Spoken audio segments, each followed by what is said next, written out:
Hi everyone, welcome back. In today's tutorial, I'll show you how to put a moving photo and overlay in InShot 2025. This is really useful if you want to add pictures that don't just sit still, but move or animate across your video first.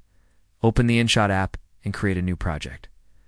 Import your video so it's on the main timeline now to add your photo. Tap on Sticker, then tap on Sticker again. Then choose Photo and select the image you want from your phone. The photo will appear on top of your video as an overlay. Next, you can resize and position the photo by dragging or pinching it.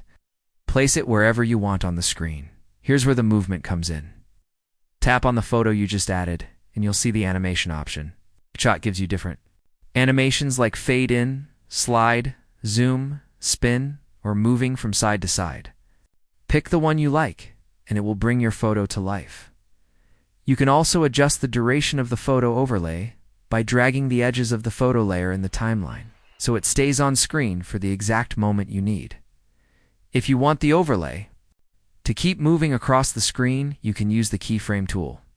Just tap the diamond icon, set the starting position, then move ahead on the timeline and adjust the photo again.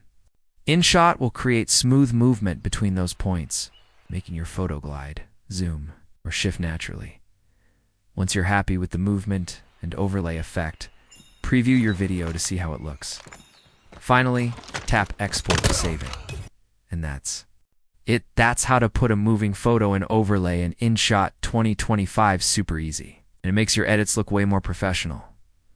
For more tutorials just like this one, make sure to check back again.